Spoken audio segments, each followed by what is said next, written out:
Good evening, good morning, and good night. Welcome to Inappropriate Radio. It's your host, Shauna. Let's get into it. So, today, y'all, I am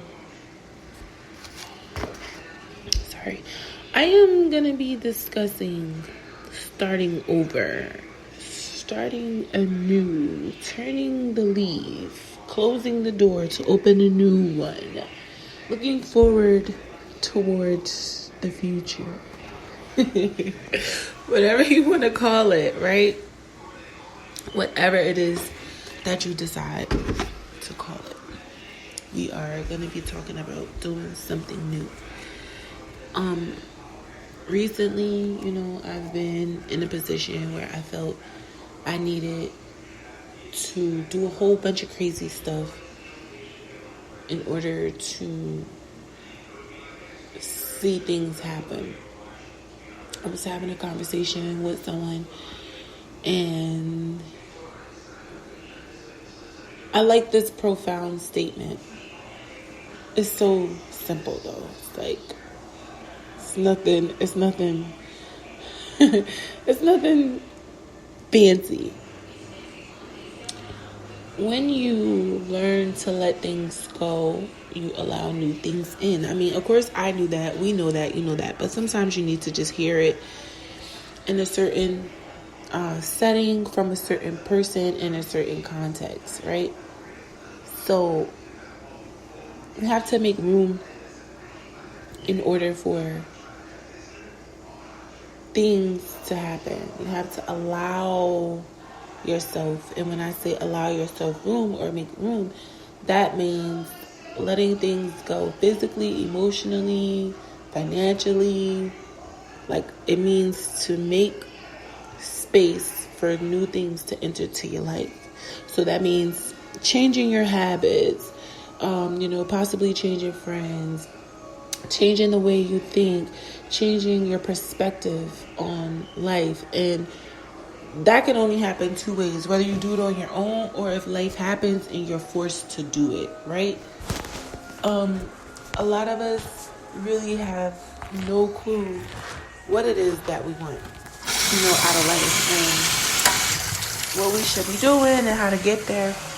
Everyone has their own idea and ways to doing things. So there's not like a set model or a standard for starting something and finishing it, right? It's not like a set standard.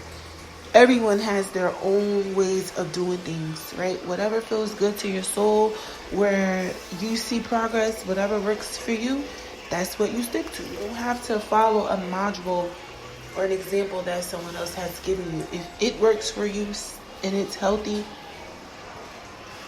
to everybody, stick to it. Like why change something that's not broken? Why fix it if it's not broken, right?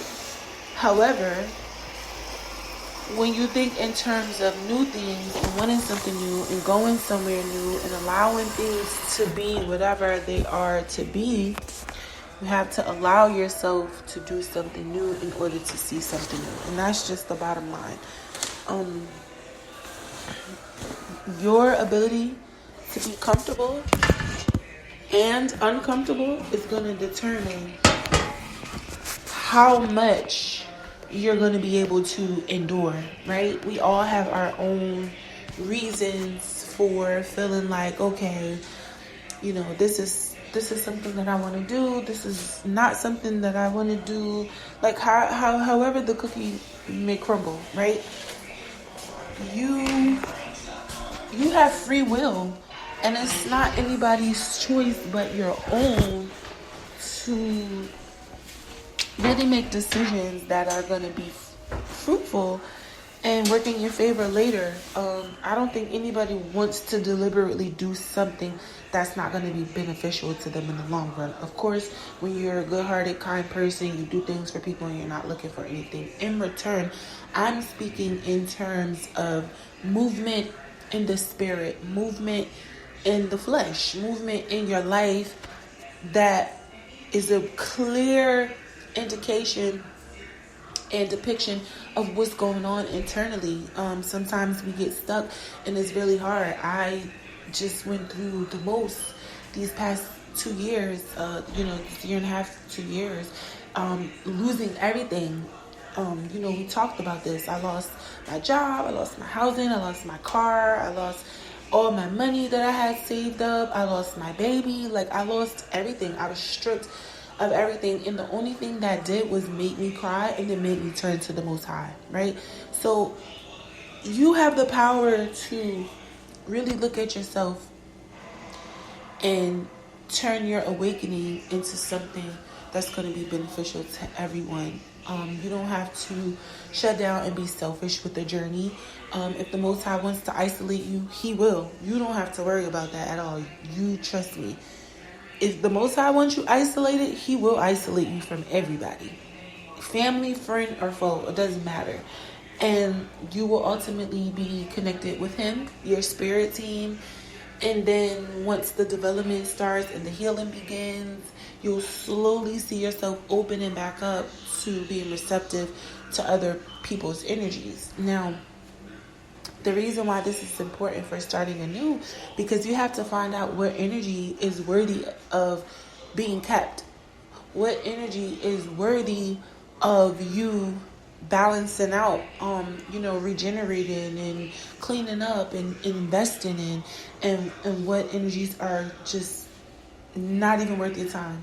You could just let it go, right? A lot of the things we need in life come from inside of us, but most of them come from others, right?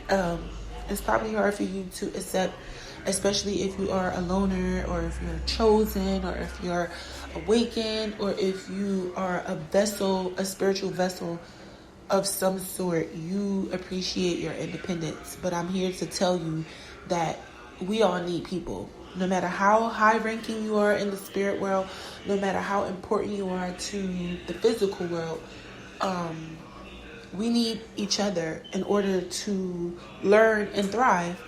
So the next step that I know is necessary to be taken is really looking at the scenario and trying to figure out, how can you do something new without having to harm and hurt the people that are connected to you, right? This is all about how you decide to conduct yourself in a spiritual manner, right? The more things change, they stay the same. And that's basically what that comes from, because it's you can only test yourself and your limits in a particular context, in a particular time frame. Whatever that challenge may be, that's different for everyone. It's going to be, custom for everyone. But in a nutshell, when you seek these changes, it's going to be a challenge. You have to challenge yourself to do something new. You have to challenge yourself to think different, be around different people, to wear different clothes, to eat different food. Everything has to be able to be seen before it's touched, right? You have to be able to see these things before they're even tangible. It has to start out as a thought, and your faith in God will fuel it with the particular energy that's required to get it moving and flowing. Not everyone's going to understand if you are not looking to start a new journey. If you are and you don't know how, that's a different conversation, right? If you need the motivation, that's a different conversation. But just being in this particular space, knowing that you want something and you're going to do this and you're going to do, however it goes, right? You have to be willing to make some changes in order for something to occur that's out of the ordinary, right? Maybe it's just having a little more faith. Sometimes just simply having faith in God and whatever it is that He's communicating to you is enough, right? But, what do they say? Faith without works is dead. So you still have to do your part, whatever that may be, whether it's fasting, getting more rest, praying more, eating differently so your ancestors can communicate with you differently. Like, it's going to be different for everyone, but the whole minutia of this thing is pretty much the same across the board. If you want to see changes, you have to be willing to do something that you've never done, and that's just that.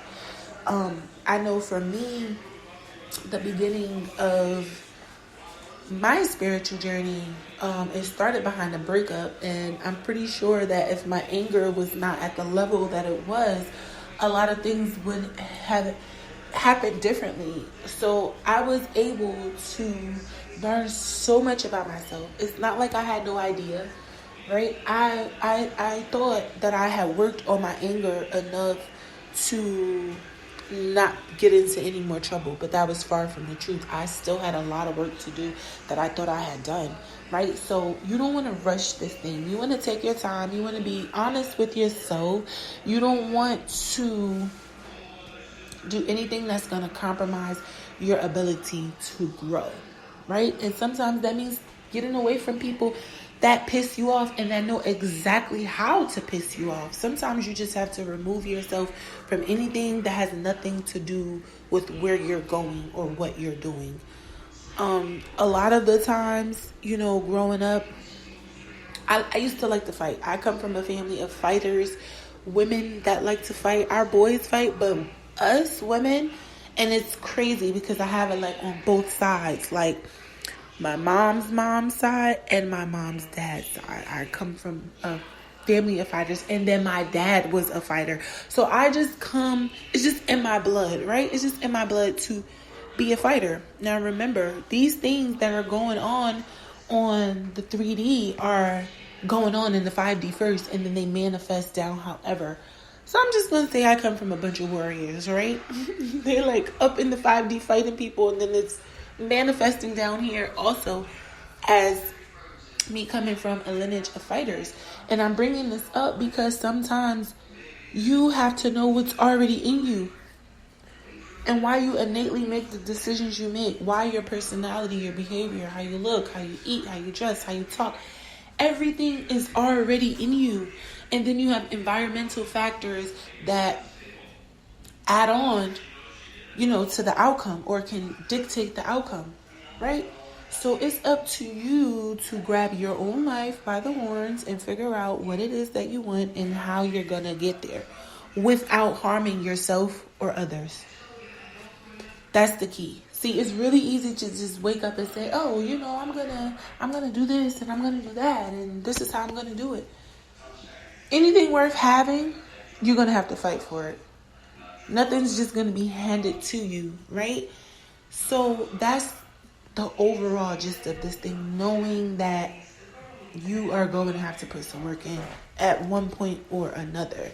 So I just really hope that this information is encouraging to someone. Maybe today is going to be the day that you decide to start, changing your life, whatever that is. I am not nowhere near the person I want to be, but today I am closer to that person than I was 2 years ago, and that's for sure. That's for sure. All money aside, all men aside, all clothes aside, all cars aside, all of those things aside, we are talking about spiritually. This podcast is about spiritual warfare, not money warfare, not physical, how you look warfare, not wardrobe warfare. No, this is about the spirit. We are strictly talking about the spiritual realm. So when we come on with topics, we are not talking about anything that doesn't have anything to do with the spiritual world. Even if we are, it's still some type of connection or relation to the spiritual world, to spirituality, to spiritual warfare. Okay, so that's that. I hope you guys had a good weekend. I hope you guys are enjoying your Sunday. I hope you have a good week coming up. I have some things that I'm going to be sharing with you guys soon. I'm just trying to get organized. And hopefully I'll be able to share with you sooner than later. I really love you guys. Eat something good. Stay warm. Stay safe. Drink your water, mind your business.